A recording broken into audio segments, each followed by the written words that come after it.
నిజమే అందరూ hook line కోసమే చూస్తున్నారు. No. ప్రతి పాట మీరు ఇప్పుడు వస్తున్న కాంటెంపరీగా వస్తున్న ప్రతి పాటలో హుక్ లైన్ కోసమే చూస్తున్నారు.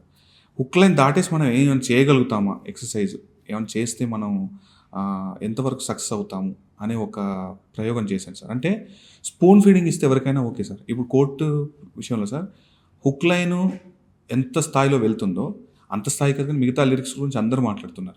వేల వేల వెన్నెల అని దగ్గర నుండి లాస్ట్కు జాబిలి ఇటు చేరని పొరపాటున అని రీల్స్లో పెట్టడం కానీ వాళ్ళకి సంబంధించిన అనుభవాలు ఎక్స్ప్రెస్ చేసుకోవడం కానీ లేదంటే ఏమంటాం వాళ్ళు కొత్త వీడియో చేసి ఆ లిరికల్కి వాళ్ళ ఎక్స్ప్రెషన్ చెప్పడం కానీ ఇది బాగుంది సార్, బాగా అనిపించింది. సో మనం శ్రద్ధాభక్తులతో చేస్తే మేబీ మనం అది రీచ్ అవ్వచ్చు అనిపించింది సార్ నాకైతే.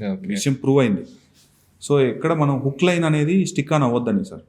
హుక్ లైన్కి స్టిక్ ఆన్ అయిపోతే అంతే, మిగతా పాట కూడా వెళ్ళగలిగేలా ప్రయత్నం చేస్తే అవుద్దేమో అనిపించింది సార్ ఈ కోర్ట్ పాట.